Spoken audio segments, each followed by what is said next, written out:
Bonjour les amis, j'espère que vous allez bien. Aujourd'hui, je vais faire une vidéo dans laquelle je vais parler de politique. Pourquoi est-ce que je vais parler de politique? Pour deux raisons. La première, c'est parce que les élections européennes approchent. Et la deuxième raison, c'est parce que de plus en plus de gens me demandent mon avis sur telle ou telle personnalité politique. Donc par conséquent, j'ai décidé de faire quelques vidéos, pas beaucoup, mais quelques-unes, sur la politique. Et je vais commencer par en faire une sur François Asselineau et son parti politique, l'UPR, l'Union Populaire Républicaine. Je vais donner mon avis en expliquant, selon moi, quelles sont les erreurs qu'a pu faire François Asselineau et quels pourraient être les axes d'amélioration qui pourraient être pris en compte et mis en œuvre pour développer davantage son parti politique. Et bien entendu, si les équipes de François Asselineau ou François Asselineau lui-même voient cette vidéo, sachez que de mon côté, je suis très ouvert pour faire une interview de François Asselineau. Tout d'abord, j'ai déjà rencontré François Asselineau plusieurs fois dans le passé. Je crois que la première fois, c'était en 2012 à Villeneuve-sur-Lot. Il était aux côtés du colonel Régis Chamagne et c'était lors d'une élection législative partielle.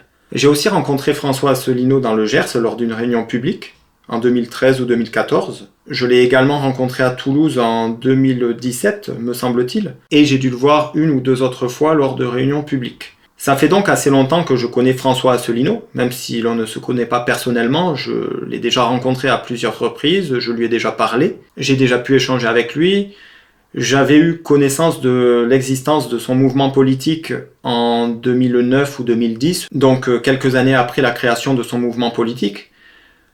Et pour vous rappeler qui est François Asselineau, moi je connais très bien le parcours de François Asselineau, mais je ne vais pas le détailler, donc je laisserai le soin aux gens d'aller se renseigner sur le site upr.fr.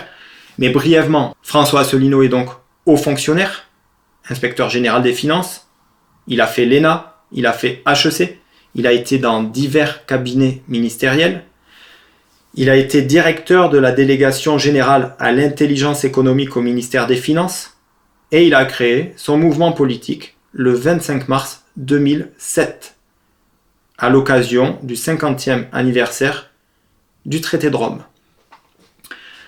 Donc ses propositions principales sont la sortie de la France de l'Union européenne, de l'euro et de l'OTAN.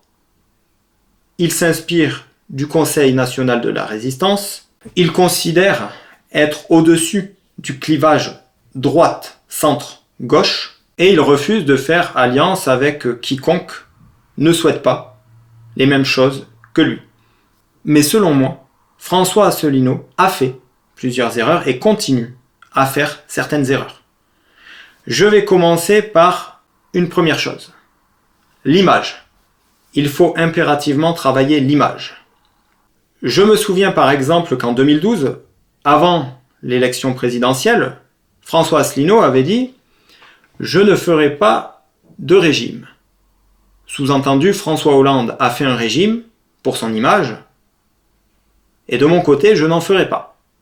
Eh bien, c'est une très grave erreur. Si des conseillers en communication disent à un candidat à l'élection présidentielle de faire un régime, c'est bien pour une raison.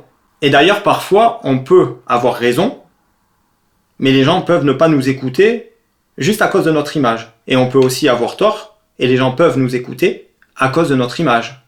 Je me souviens d'une discussion que j'avais eue avec une femme en 2017. C'était une femme d'origine ukrainienne qui avait voté pour Emmanuel Macron. Et elle m'avait dit « Il est beau, on boirait ses paroles ». Et lorsque les gens me parlent de François Asselineau, y compris des gens qui l'aiment bien, mais qui le connaissent peu, ces gens-là me disent « Tu me parles du gros chauve ». Personne n'appelle Emmanuel Macron ou d'autres candidats de cette manière.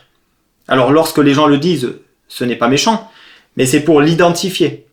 Et c'est jamais très plaisant. Donc l'image est vraiment très importante parce que les gens, lorsqu'ils ne vous connaissent pas, ou lorsqu'ils vous connaissent peu, vont analyser plusieurs choses. Votre apparence physique, votre coiffure, les lunettes que vous portez si vous en portez, la tenue vestimentaire que vous portez, les chaussures que vous portez, votre gestuelle, votre façon de parler. Est-ce que vous êtes calme? Est-ce que vous êtes agité? Est-ce que vous êtes énervé? Votre élocution. Tout ça, ça rentre en compte dans l'analyse que les gens vont se faire de vous. Et si vous ne vous souciez pas de votre image et de votre apparence et de l'image que vous renvoyez aux gens, eh bien, selon moi, c'est une très, très, très grave erreur. Je pense que n'importe quel conseiller en communication vous le dirait. Après, on va me dire que les conseillers en communication ne savent pas tout, que l'image ne fait pas tout, mais quand même, les gens les plus riches du monde, les gens qui ont le mieux réussi dans le monde, font quasiment tous appel à des conseillers en communication ou en image. Ce n'est pas pour rien, je pense. Ensuite, deuxième grave erreur de François Asselineau, c'est qu'il refuse de faire des alliances. Je comprends qu'il ne veuille pas faire l'union des droites.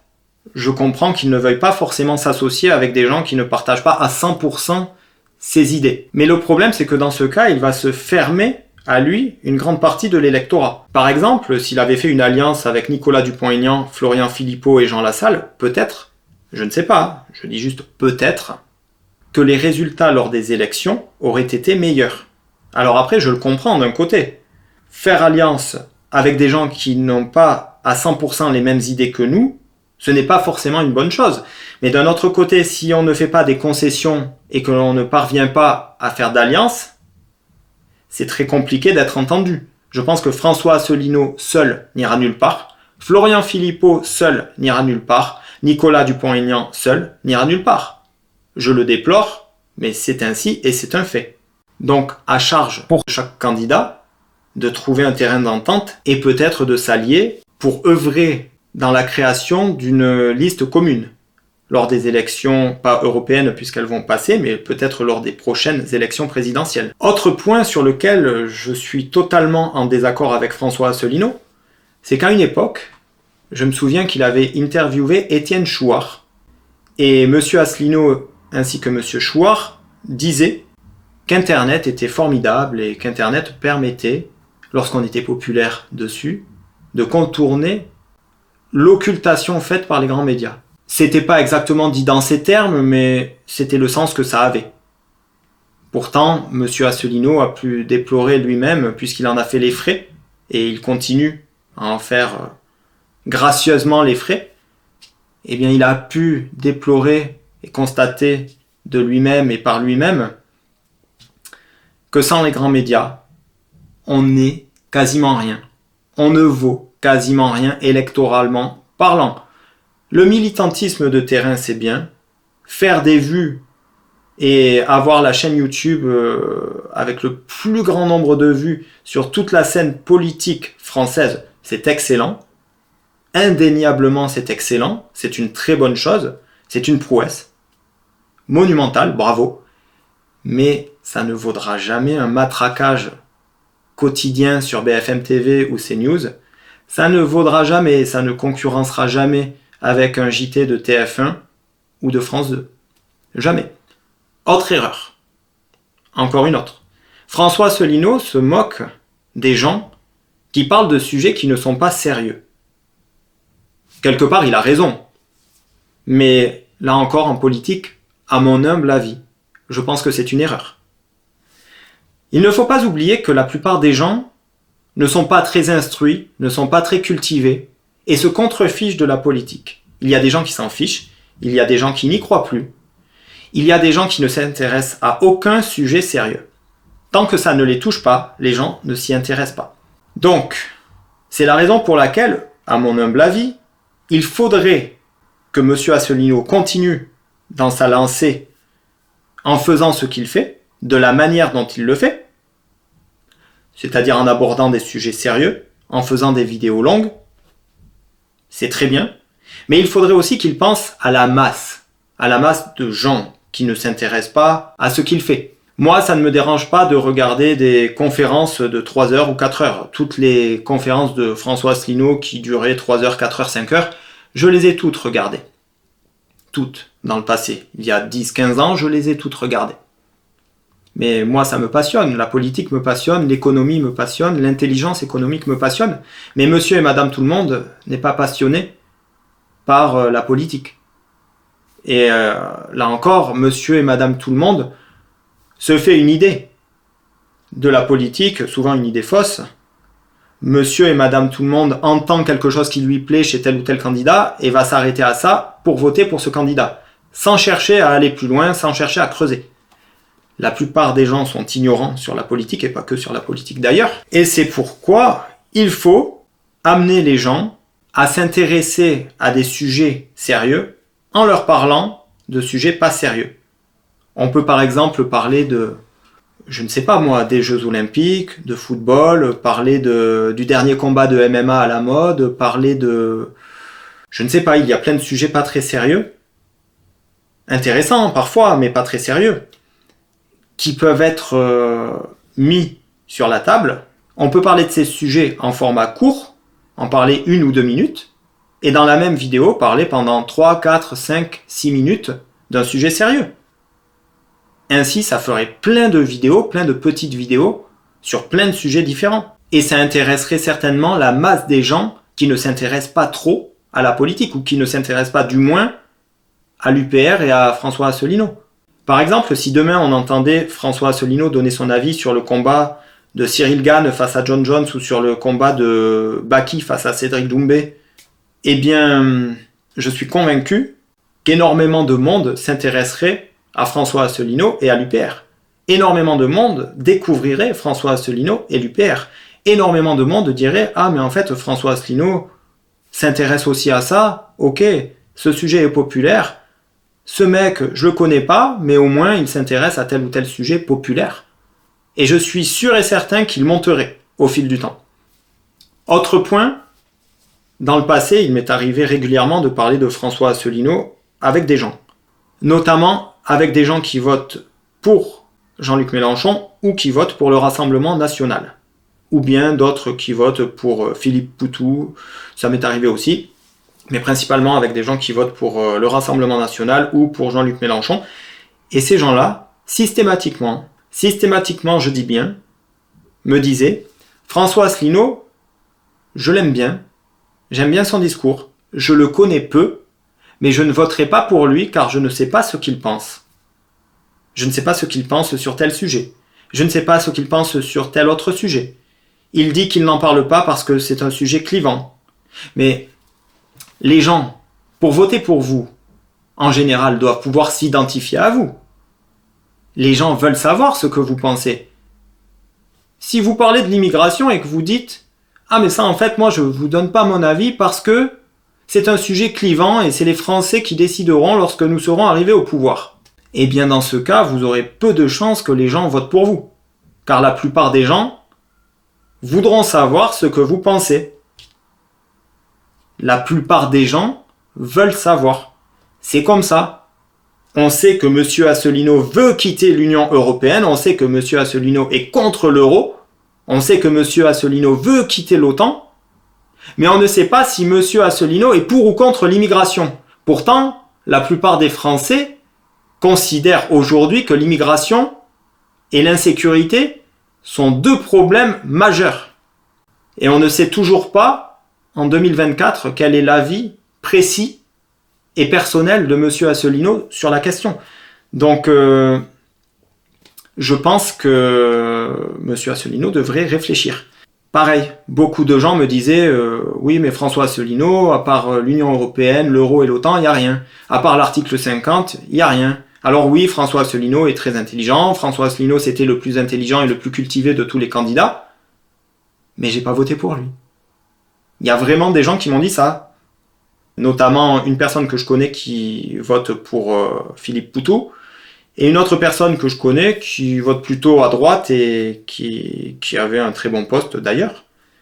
Et malheureusement, pour M. Asselineau, beaucoup de gens ne voteront pas pour lui tant qu'il ne changera pas de stratégie.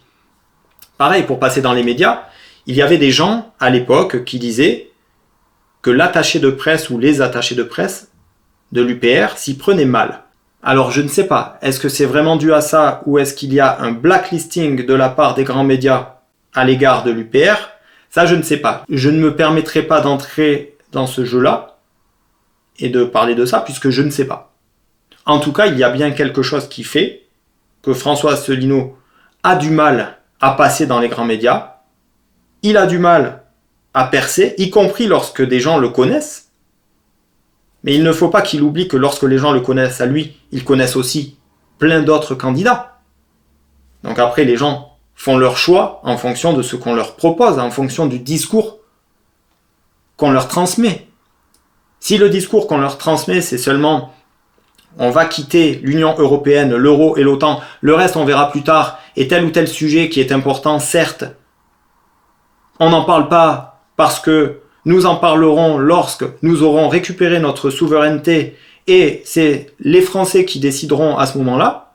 Mais si on tient ce discours, les gens ne voteront pas pour nous. C'est pas possible.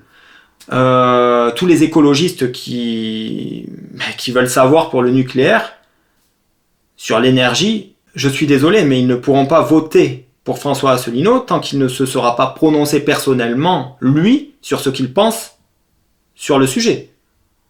Tous les gens qui votent pour le Rassemblement national ou pour Éric Zemmour ou Marion Maréchal ne voteront certainement pas pour M. Asselineau. Une partie d'entre eux, oui. Mais les autres, non, puisqu'en fait, beaucoup de gens considèrent que l'immigration est le problème majeur de la France. Donc, tant que M. Asselineau n'aura pas dit ce qu'il pense lui, et lui-même, et lui seul, personnellement, à titre personnel, sur la question, beaucoup d'électeurs ne voteront pas pour lui, et voteront encore et toujours pour Jordan Bardella, Éric Zemmour, Marine Le Pen, Marion Maréchal, ou d'autres personnes comme Philippe de Villiers s'il se présente, ou voilà, des gens comme ça. Ah oui, et j'avais oublié une dernière chose. François Asselineau fait une erreur concernant les instituts de sondage. Si l'on veut être crédité correctement dans les instituts de sondage, lorsque l'on est un petit candidat, je mets petit entre guillemets, eh bien, il faut payer les instituts de sondage, sinon, ils ne vous créditeront jamais à des scores élevés. C'est ainsi, c'est du business, c'est le jeu, comme on dit, le jeu c'est le jeu, les affaires sont les affaires. Donc là encore, on a vu dans le passé que certains candidats qui avaient payé les instituts de sondage étaient mieux crédités et faisaient de meilleurs résultats lors des élections. On l'a vu. Et là encore, François Asselineau s'entête à ne pas payer les instituts de sondage et se plaint que les instituts de sondage ne le créditent pas ou ne le citent pas. Alors c'est peut-être dégueulasse, mais encore une fois, les affaires sont les affaires. Peut-être faudrait-il payer un petit peu certains instituts de sondage. Donc cette vidéo n'est pas faite pour critiquer de manière méchante l'UPR et François Asselineau, que j'apprécie par ailleurs, que j'apprécie énormément, mais plutôt pour donner certains conseils et expliquer en quoi, selon moi, il y a eu des erreurs qui ont été faites dans le passé. Également, je renouvelle ma demande à François Asselineau ou à ses équipes d'effectuer une interview de M. Asselineau sur ma chaîne YouTube s'ils sont intéressés. Sur ce, je vous dis à très bientôt. On va se retrouver très bientôt pour de nouvelles vidéos sur la politique. J'en ferai quelques-unes, comme je vous l'ai dit. Il y a aussi quelques interviews intéressantes qui vont arriver avec certaines personnalités politiques. Vous verrez plus tard. Et également, on va se retrouver avec du nouveau contenu sur les arts martiaux et les sports de combat. Je vous dis à très bientôt les amis. Allez, ciao!